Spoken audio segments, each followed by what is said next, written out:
قل من يرزقكم من السماء والأرض أمن يملك السمع والأبصار ومن يخرج الحي من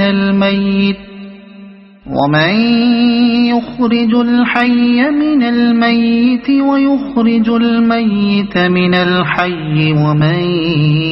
يدبر الأمر فسيقولون الله فقل أفلا تتقون۔ ان سے پوچھو کون تم کو آسمان اور زمین سے رزق دیتا ہے؟ یہ سماعت اور بینائی کی قوتیں کس کے اختیار میں ہیں؟ کون بے جان میں سے جاندار کو اور جاندار میں سے بے جان کو نکالتا ہے؟ کون اس نظم عالم کی تدبیر کر رہا ہے؟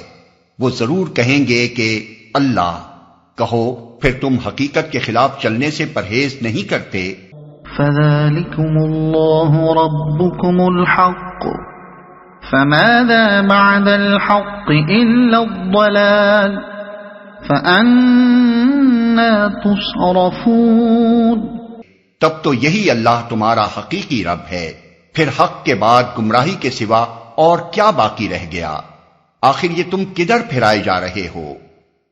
تب تو یہی اللہ تمہارا حقیقی رب ہے۔ یعنی اگر یہ سارے کام اللہ کے ہیں جیسا کہ تم خود مانتے ہو، تب تو تمہارا حقیقی پروردگار، مالک، آقا اور تمہاری بندگی و عبادت کا حقدار اللہ ہی ہوا۔ یہ دوسرے جن کا ان کاموں میں کوئی حصہ نہیں، آخر ربوبیت میں کہاں سے شریک ہو گئے؟ آخر یہ تم کدھر پھرائے جا رہے ہو؟ خیال رہے کہ خطاب عام لوگوں سے ہے اور ان سے یہ سوال نہیں کیا جا رہا ہے کہ تم کدھر پھرے جاتے ہو، بلکہ یہ ہے کہ تم کدھر پھرائے جا رہے ہو۔ اس سے صاف ظاہر ہے کہ کوئی ایسا گمراہ کن شخص یا گروہ موجود ہے جو لوگوں کو صحیح رخ سے ہٹا کر غلط رخ پر پھیر رہا ہے۔ اسی بنا پر لوگوں سے یہ اپیل کیا جا رہا ہے کہ تم اندھے بن کر غلط رہنمائی کرنے والوں کے پیچھے کیوں چلے جا رہے ہو؟ اپنی گرہ کی عقل سے کام لے کر سوچتے کیوں نہیں کہ جب حقیقت یہ ہے تو آخر یہ تم کو کدھر چلایا جا رہا ہے؟ یہ طرز سوال جگہ جگہ ایسے مواقع پر قرآن میں اختیار کیا گیا ہے، اور ہر جگہ گمراہ کرنے والوں کا نام لینے کے بجائے ان کو صیغہ مجہول کے پردے میں چھپا دیا گیا ہے، تاکہ ان کے معتقدین ٹھنڈے دل سے اپنے معاملے پر غور کر سکیں اور کسی کو یہ کہہ کر انہیں اشتعال دلانے اور ان کا دماغی توازن بگاڑ دینے کا موقع نہ ملے کہ دیکھو یہ تمہارے بزرگوں اور پیشواؤں پر چوٹیں کی جا رہی ہیں۔ اس میں حکمت تبلیغ کا ایک اہم نقطہ پوشیدہ ہے جس سے غافل نہ رہنا چاہیے۔ كذلك حقت كلمة ربك على الذين فسقوا أنهم لا يؤمنون۔ اے نبی دیکھو، اس طرح نافرمانی اختیار کرنے والوں پر تمہارے رب کی بات صادق آ گئی کہ وہ مان کر نہ دیں گے۔ یعنی ایسی کھلی کھلی اور عام فہم دلیلوں سے بات سمجھائی جاتی ہے، لیکن جنہوں نے نہ ماننے کا فیصلہ کر لیا ہے وہ ضد کی بنا پر کسی طرح مان کر نہیں دیتے۔ قل هل من شركائكم من يبدأ الخلق ثم يعيده قل الله يبدأ الخلق ثم يعيده فأنا تؤفكون۔ ان سے پوچھو تمہارے ٹھہرائے ہوئے شریکوں میں کوئی ہے جو تخلیق کی ابتدا بھی کرتا ہو اور پھر اس کا اعادہ بھی کرے؟ کہو وہ صرف اللہ ہے جو تخلیق کی ابتدا بھی کرتا ہے اور اس کا اعادہ بھی، پھر تم یہ کس الٹی راہ پر چلائے جا رہے ہو؟ اور اس کا اعادہ بھی۔ تخلیق کی ابتدا کے متعلق تو مشرکین مانتے ہی تھے کہ یہ صرف اللہ کا کام ہے، ان کے شریکوں میں سے کسی کا اس کام میں کوئی حصہ نہیں۔ رہا تخلیق کا اعادہ تو ظاہر ہے کہ جو ابتداءً پیدا کرنے والا ہے وہی اس عمل پیدائش کا اعادہ بھی کر سکتا ہے، مگر جو ابتداءً ہی پیدا کرنے پر قادر نہ ہو وہ کس طرح اعادہ پیدائش پر قادر ہو سکتا ہے؟ یہ بات اگرچہ صریحاً ایک معقول بات ہے، اور خود مشرکین کے دل بھی اندر سے اس کی گواہی دیتے تھے کہ بات بالکل ٹھکانے کی ہے، لیکن انہیں اس کا اقرار کرنے میں اس بنا پر تأمل تھا کہ اسے مان لینے کے بعد انکار آخرت مشکل ہو جاتا ہے۔ یہی وجہ ہے کہ اوپر کے سوالات پر تو اللہ تعالیٰ نے فرمایا کہ وہ خود کہیں گے کہ یہ کام اللہ کے ہیں، مگر یہاں اس کے بجائے نبی صلی اللہ علیہ وسلم سے ارشاد ہوتا ہے کہ تم ڈنکے کی چوٹ کہو کہ یہ ابتدائے خلق اور اعادہ خلق کا کام بھی اللہ ہی کا ہے۔ پھر تم یہ کس الٹی راہ پر چلائے جا رہے ہو؟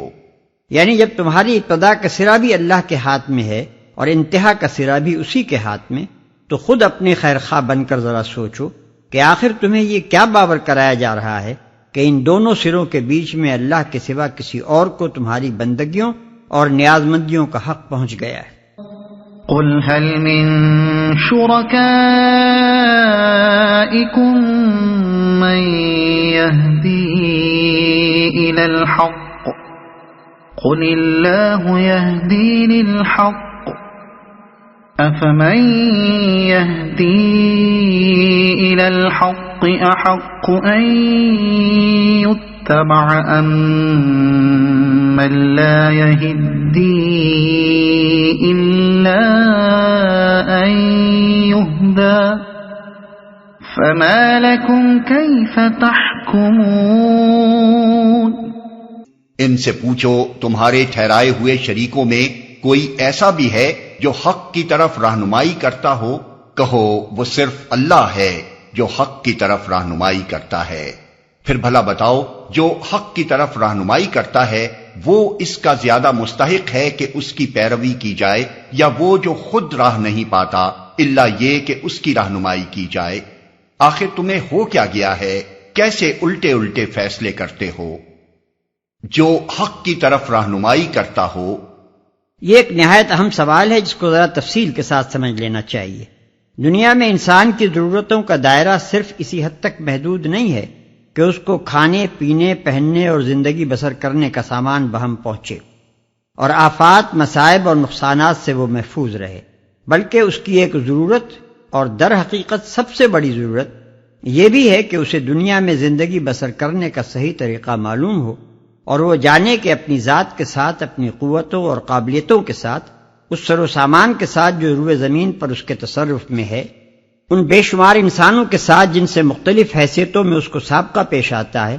اور مجموعی طور پر اس نظام کائنات کے ساتھ جس کے ماتحت رہ کر ہی بہرحال اس کو کام کرنا ہے، وہ کیا اور کس طرح معاملہ کرے جس سے اس کی زندگی بحیثیت مجموعی کامیاب ہو اور اس کی کوششیں اور محنتیں غلط راہوں میں صرف ہو کر تباہی و بربادی پر منتج نہ ہوں۔ اسی صحیح طریقے کا نام حق ہے، اور جو رہنمائی اس طریقے کی طرف انسان کو لے جائے وہی ہدایت حق ہے۔ اب قرآن تمام مشرکین سے اور ان سب لوگوں سے جو پیغمبر کی تعلیم کو ماننے سے انکار کرتے ہیں یہ پوچھتا ہے کہ تم خدا کے سوا جن جن کی بندگی کرتے ہو ان میں کوئی ہے جو تمہارے لیے ہدایت حق حاصل کرنے کا ذریعہ بنتا ہو یا بن سکتا ہو؟ ظاہر ہے کہ اس کا جواب نفی کے سوا اور کچھ نہیں ہے، اس لیے کہ انسان خدا کے سوا جن کی بندگی کرتا ہے وہ دو بڑی اقسام پر منقسم ہے۔ ایک وہ دیویاں، دیوتا اور زندہ یا مردہ انسان جن کی پرستش کی جاتی ہے، سو ان کی طرف تو انسان کا رجوع صرف اس غرض کے لیے ہوتا ہے کہ فوق الفطری طریقے سے وہ اس کی حاجتیں پوری کریں اور اس کو آفات سے بچائیں۔ رہی ہدایت حق تو وہ نہ کبھی ان کی طرف سے آئی، نہ کبھی کسی مشرک نے اس کے لیے ان کی طرف رجوع کیا، اور نہ کوئی مشرک یہ کہتا ہے کہ اس کے یہ معبود اسے اخلاق، معاشرت، تمدن، معیشت، سیاست، قانون، عدالت وغیرہ کے اصول سکھاتے ہیں۔ دوسرے وہ انسان جن کے بنائے ہوئے اصولوں اور قوانین کی پیروی و اطاعت کی جاتی ہے، سو وہ رہنما تو ضرور ہیں، مگر سوال یہ ہے کہ کیا فی الواقع وہ رہنمائے حق بھی ہیں یا ہو سکتے ہیں؟ کیا ان میں سے کسی کا علم بھی ان تمام حقائق پر حاوی ہے جن کو جاننا انسانی زندگی کے صحیح اصول وضع کرنے کے لیے ضروری ہے؟ کیا ان میں سے کسی کی نظر بھی اس پورے دائرے پر پھیلتی ہے جس میں انسانی زندگی سے تعلق رکھنے والے مسائل پھیلے ہوئے ہیں؟ کیا ان میں سے کوئی بھی ان کمزوریوں سے، ان تعصبات سے، ان شخصی یا گروہی دلچسپیوں سے، ان اغراض و خواہشات سے اور ان رجحانات و میلانات سے بالاتر ہے جو انسانی معاشرے کے لیے منصفانہ قوانین بنانے میں مانع ہوتے ہیں؟ اگر جواب نفی میں ہے اور ظاہر ہے کہ کوئی صحیح الدماغ آدمی ان سوالات کا جواب اس بات میں نہیں دے سکتا، تو آخر یہ لوگ ہدایت حق کا سرچشمہ کیسے ہو سکتے ہیں؟ اسی بنا پر قرآن یہ سوال کرتا ہے کہ لوگو، تمہارے ان مذہبی معبودوں اور تمدنی خداؤں میں کوئی ایسا بھی ہے جو راہ راست کی طرف تمہاری رہنمائی کرنے والا ہو؟ اوپر کے سوالات کے ساتھ مل کر یہ آخری سوال دین و مذہب کے پورے مسئلے کا فیصلہ کر دیتا ہے۔ انسان کی ساری ضرورتیں دو ہی نوعیت کی ہیں، ایک نوعیت کی ضروریات یہ ہیں کہ کوئی اس کا پروردگار ہو، کوئی ملجا و ماوا ہو، کوئی دعاؤں کا سننے والا اور حاجتوں کا پورا کرنے والا ہو، جس کا مستقل سہارا اس عالم اسباب کے بے ثبات سہاروں کے درمیان رہتے ہوئے وہ تھام سکے۔ سو اوپر کے سوالات نے فیصلہ کر دیا کہ اس ضرورت کو پورا کرنے والا خدا کے سوا کوئی نہیں۔ دوسری نوعیت کی ضروریات یہ ہیں کہ کوئی ایسا رہنما ہو جو دنیا میں زندگی بسر کرنے کے صحیح اصول بتائے اور جس کے دیے ہوئے قوانین حیات کی پیروی پورے اعتماد و اطمینان کے ساتھ کی جا سکے۔ سو اس آخری سوال نے اس کا بھی فیصلہ کر دیا کہ وہ بھی صرف خدا ہی ہے۔ اس کے بعد ضد اور ہٹ دھرمی کے سوا کوئی چیز باقی نہیں رہ جاتی جس کے بنا پر انسان مشرکانہ مذاہب اور لادینی یعنی سیکولر اصول تمدن و اخلاق و سیاست سے چمٹا رہے۔ وما يتبع أكثرهم إلا ظنا إن الظن لا يغني من الحق شيئا إن الله عليم بما يفعلون۔ حقیقت یہ ہے کہ ان میں سے اکثر لوگ محض قیاس و گمان کے پیچھے چلے جا رہے ہیں، حالانکہ گمان حق کی ضرورت کو کچھ بھی پورا نہیں کرتا۔ جو کچھ یہ کر رہے ہیں اللہ اس کو خوب جانتا ہے۔ اکثر لوگ محض قیاس و گمان کے پیچھے چلے جا رہے ہیں، یعنی جنہوں نے مذاہب بنائے، جنہوں نے فلسفے تصنیف کیے اور جنہوں نے قوانین حیات تجویز کیے، انہوں نے بھی یہ سب کچھ علم کی بنا پر نہیں بلکہ گمان و قیاس کی بنا پر کیا،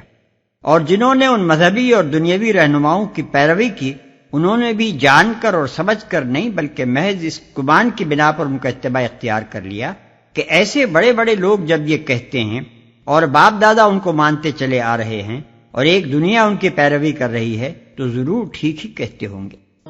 وما كان هذا القرآن أن يفترى من دون الله ولكن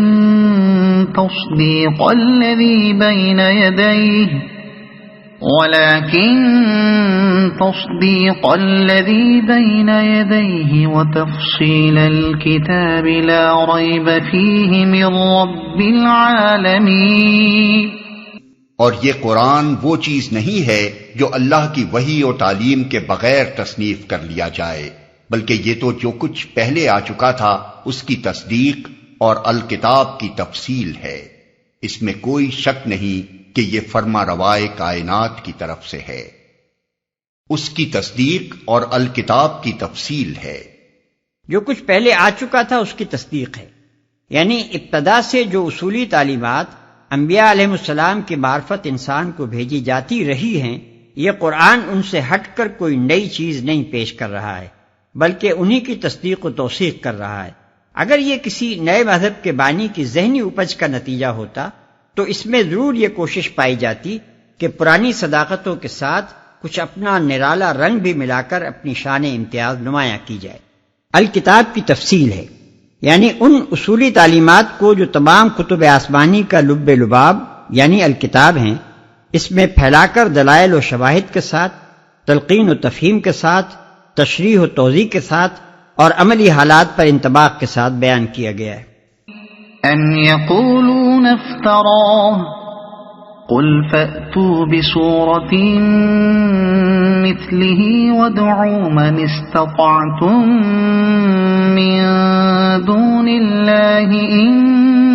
كُنتُمْ صَادِقِينَ۔ کیا یہ لوگ کہتے ہیں کہ پیغمبر نے اسے خود تصنیف کر لیا ہے؟